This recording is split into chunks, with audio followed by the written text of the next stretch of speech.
Lista 012. Águeda, cuento de Leopoldo Lugones, extraído de Cuentos Fatales, publicado por la editorial Crónica 100%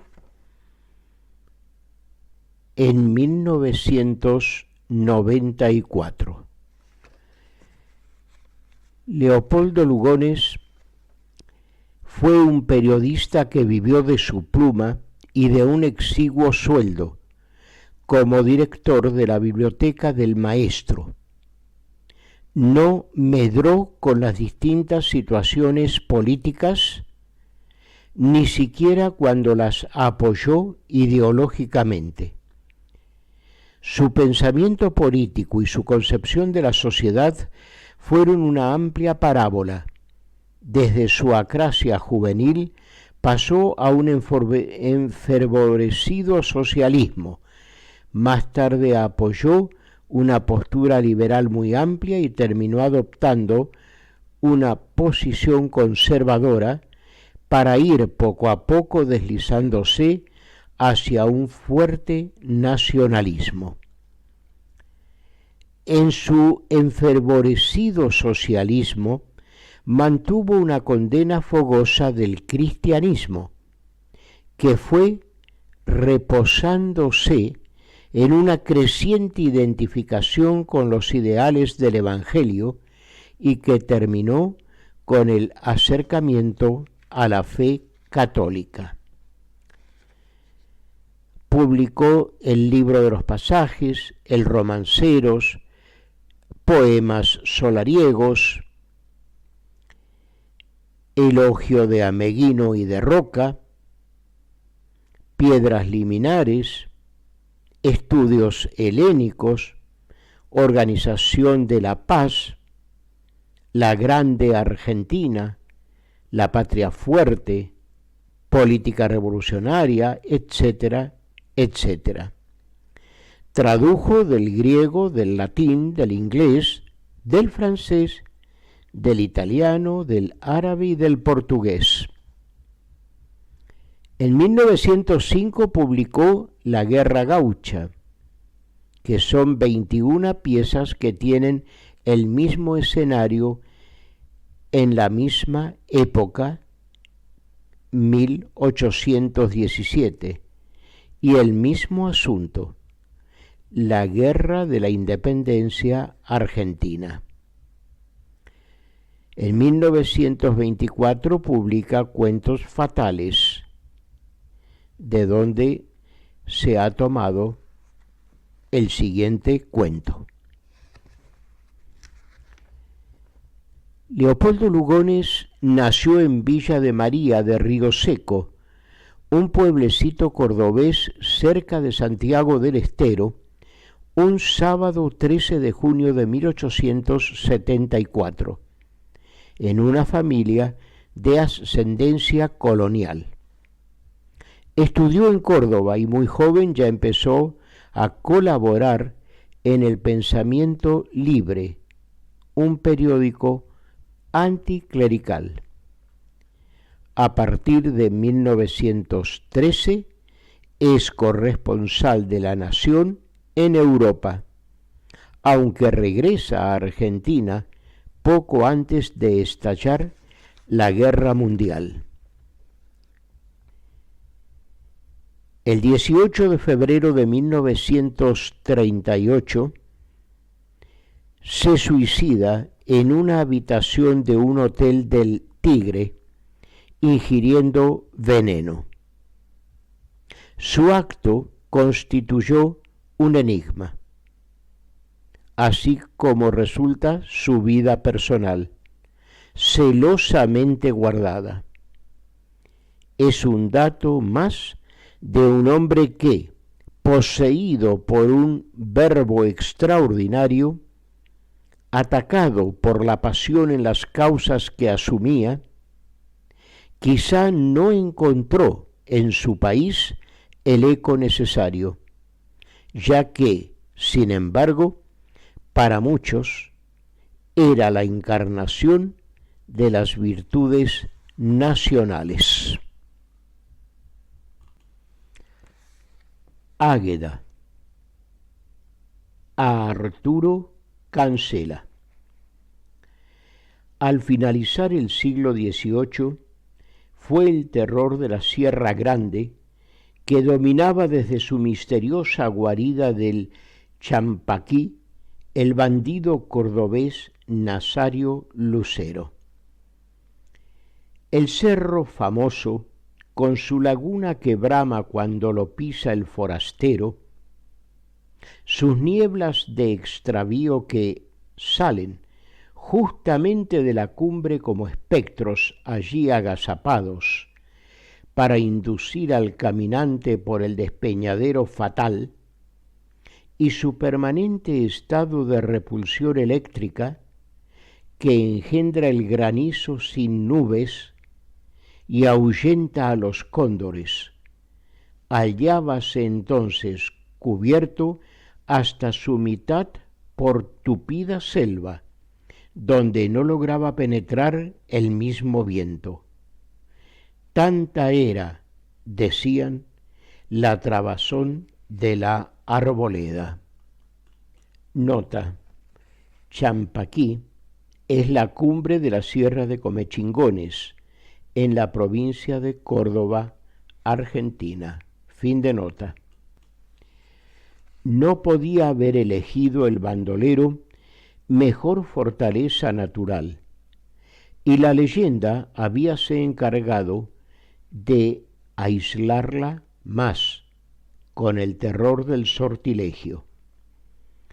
Conforme a ella, el siniestro morador debía poseer las palabras que amansan al cerro, y que probablemente le había enseñado aquella vieja donata de la vecina población puntana de Merlo, en cuyo rancho, según creencia general, pernoctaba a veces, pues sospechabanla bruja a causa de sus conocimientos en hierbas y de sus ausencias inexplicables que un arriero aclaró sin querer, hallándola a gran distancia en cierta choza mal afamada del pago de Sabira, allá por la sierra cordobesa del norte, y como según las fechas de la noticia no puso ella más que una noche en volver, haciendo más de 100 leguas, juzgáronla bruja voladora, de esas que transformadas en cuervos nocturnos suelen pasar por la obscuridad, aflautando con lúgubre confusión su charla sardónica. Poco a poco fue embrollándose también el tipo que atribuían al salteador, unos dándolo por rubio y casi endeble, asegurando haberlo conocido antes que se entregase a la vida bandolera.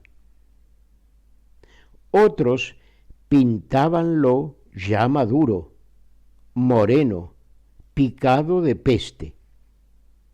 Otros, todavía, mulato, recio, mal engestado, presumido de cantor. Hasta mencionaban señas particulares: sarco de un ojo, cortado en el cuchillo izquierdo. Lo cierto es que nadie conocía en los pagos su verdadera filiación, salvo los jueces y alcaldes comarcanos, a quienes habíalo comunicado bajo reserva la autoridad superior, pues por simpatía o por miedo los vecindarios solían ayudar a los delincuentes de esa calaña. Uno que otro comerciante, enterado a su vez, avisaba siempre demasiado tarde la llegada del gaucho a su pulpería, no sólo porque éste presentábase siempre de sorpresa, sino al frente de la gavilla que se dispersaba al partir, dejando, probablemente, espías en el contorno. Los más preferían, en consecuencia, entregar las provisiones o el dinero que se les demandaba y callar, aunque el bandido nunca imponía la promesa del silencio. En cambio, era durísimo su rigor con los delatores, y más de un cadáver colgado en las encrucijadas había acabado por infundir a todos el respeto de su venganza infalible. Degollados por un corte peculiar que se llevaba la habladora lengua, aquel tajo era su marca, la marca de flauta, como decían, aludiendo simultáneamente a la muesca gargantil del pífano rústico y al canto de la denuncia. Solo por esto, y en pelea, mataba, y jamás había ofendido a criaturas ni a mujeres. Más de una vez, al contrario, hizo justicia por cuenta de desvalidos que nunca llegaron a ver la mano tremenda. Robaba siempre en grande, es decir, a los ricos, lo cual atraíale secreta popularidad que fomentaba tal cual rasgo caballeresco en sus aventuras de pillaje o de sangre. La última que se contaba era característica. Resuelto el saqueo de una estancia perteneciente nada menos que a la suegra del juez de alzada local, llega con su gavilla en el momento de un baile de cumpleaños, y por no molestar a las muchachas que se divertían, permanece gran parte de la noche tendido a poca distancia, con el montado de la rienda casi sobre el patio delantero hasta el fin de la diversión. Solo cuando los concurrentes se han retirado en seguridad, rodea la casa y hunde las puertas a encuentro de caballo. 15 días después, atrevíase a presentarse en la propia casa de aquel funcionario, con motivo de otra reunión del mismo género, aunque en son de paz y dándose por comprador de ganados, que recorría la comarca con sus peones, 5 paisanos de buen porte, quienes desencillaron lejos, por no estorbar, dada la gran concurrencia. El baile, diurno esta vez, como que iniciaba las fiestas de carnaval, hallábase en lo mejor, al sobrevenir de las quebradas olorosas que iban llenándose de serenidad azul la frescura de la tarde. Nadie sospechó la audacia, como no fuese, acaso, el juez, quien entonces disimularía sintiéndose dominado por los bandidos. Pero esto fue mera suposición de los comentarios posteriores al incidente, y vale más presumir a la autoridad tan engañada como los otros, dado que ni conocía al gaucho personalmente, ni habríase acobardado, quizás, por carecer de fuerzas, sin intentar algo al menos con sus numerosos domésticos y convidados. Lo cierto es que el desconocido agradó desde luego con su simpática desenvoltura. Su pinta señoril no escapó a la primera ojeada de aquellos hidalgos montañeses, preocupados del linaje con absorbente prolijidad. Esbelto hasta parecer más aventajado en su mediana estatura, fundida en bronce a rigor de sol la tez, su oscuro cabello, partido a la nazarena, suavizaba con noble mansedumbre la tersura de la frente. Pero bajo las profundas cejas que hispía por medio permanente contracción, imprimiendo a su fisonomía la torva fiereza de un ceño de gavilán, sus ojos verdes clavaban con lóbrega intensidad un rayo de acero. En aquel engarce felino, las pupilas de negra luz parecían retroceder tras la emboscadura de la barba que caía en punta sobre el pujante pecho, acentuando una impresión casi fatal de audacia y dominio. Dijérase que una elástica prontitud estaba vibrando en sus muñecas delgadas.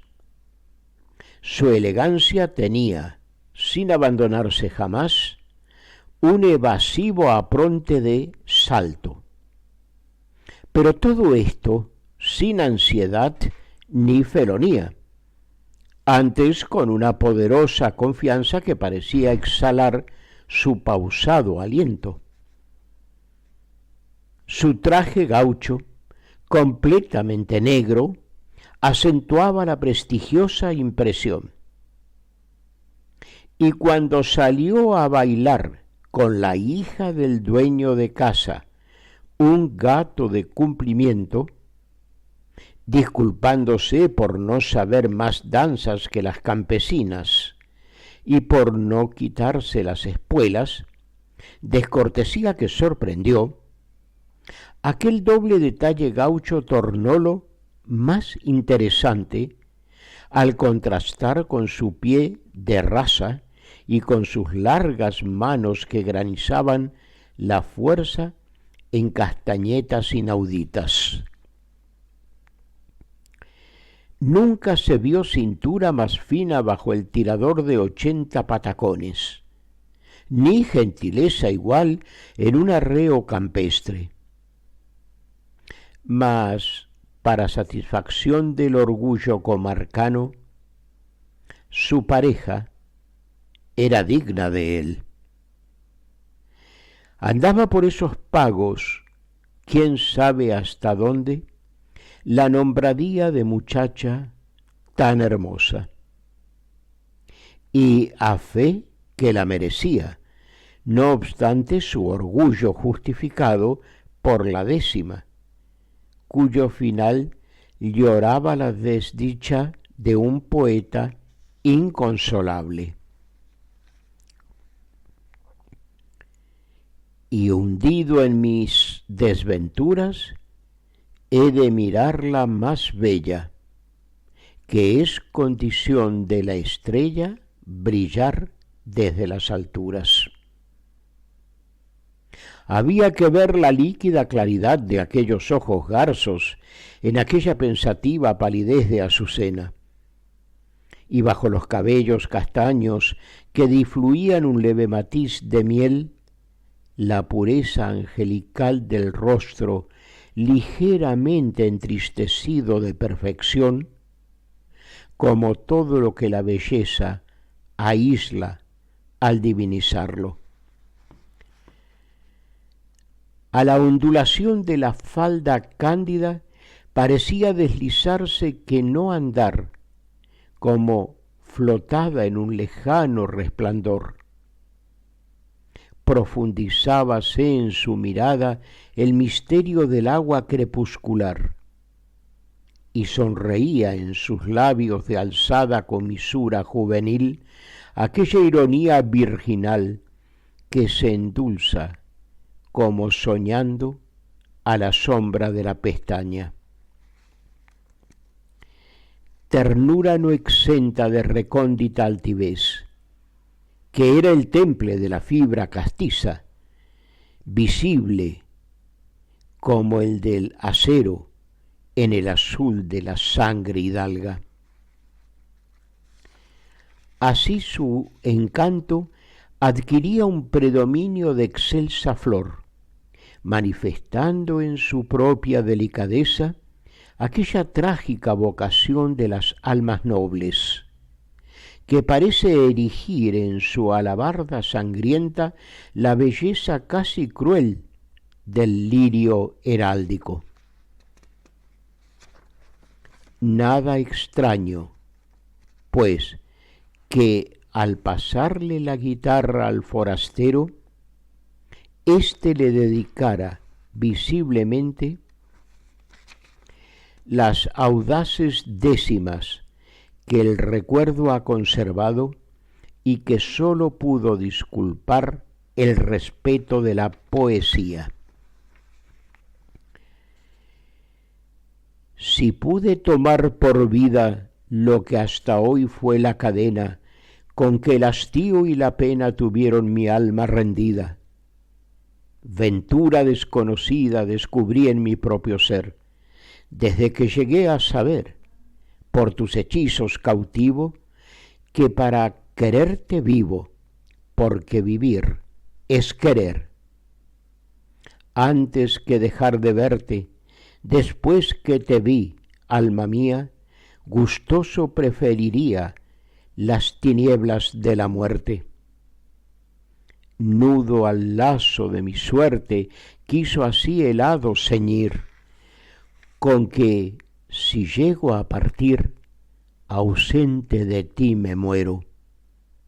Ley de Nazario Lucero, te lo jura hasta morir. Y ante el asombro casi hostil de la concurrencia, ahuyentó los recelos, comentando en tono jovial: creía que anduviesen ya por estos pagos las décimas del bandido de Champaquí.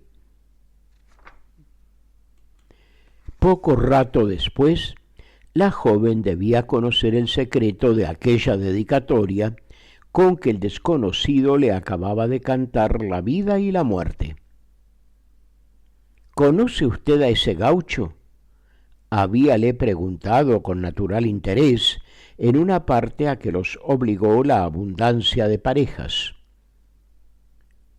Bastante, dijo él con una sonrisa, pero me interesa más hablar de otra cosa. Hace mal, Águeda, prosiguió nombrándola con audacia, en atender a ese muchacho que la corteja. Pero si es mi novio, respondió ella, extrañamente distraída ante aquella familiaridad que cualquier otra vez habría recibido como un ultraje, y que no advirtió en la preocupación de seguir con los ojos a las criadas ocupadas de encender los candelabros. ¿Su novio? ¿Y dónde está ahora?, indagó el forastero mientras observaba con veloz reojo la noche cerrada ya. En Córdoba, fue por las dispensas, porque somos primos. Así me explico su indiferencia con usted la otra noche, en el baile de Misia Marta. Bruscamente había ella comprendido. De modo que usted, musitó guardando sin saber por qué el secreto terrible. El gaucho, sin contestar, sentóla delicadamente contando con lo que tardaría en reponerse de su impresión. Ganó la puerta como una sombra y deteniéndose allá, silbó 3 veces, misteriosamente, a la noche. Luego, tornando ante la joven, inclinóse con una sonrisa para decirle en voz baja pero imperiosa: si se mueve o grita, los pierde a todos. Pasó un minuto en la distracción de la danza y de las conversaciones más animadas que nunca. Y de repente mugió afuera anómalo torbellino. Brusca ráfaga embocóse por la puerta, apagando las bujías. 5 o 6 trabucazos paralizaron toda acción entre el griterío. Rodaron muebles, estallaron barrotes. La perrada cerró inútilmente contra el grupo de bandoleros que partía a toda furia de los caballos. Y cuando la joven volvió en sí, hallóse entre los brazos de un jinete desconocido, bajo el silencio y la sombra del monte, percibiendo el paso de varias cabalgaduras y oyendo sin distancia en la soledad el gemido de los pájaros nocturnos. Comprendió que estaban lejos de todo poblado y, tras un estremecimiento de horror y desolación, la valiente sangre de la casta le subió al pecho en una inflamación de odio. Siniestro regocijo le agrandó el alma al sentirse sin ningún miedo. Sabría morir ante la canalla. No le pasó siquiera por la mente la idea de gritar o revolverse desesperada. La gravedad del percance imponíasele con una sorda evidencia que templaba su voluntad en una especie de repliegue supremo. Salían en eso a un descampado y el grupo subdividióse en 3 parejas, según las órdenes de un jinete inmediato que indicó lugares de nombre desconocido.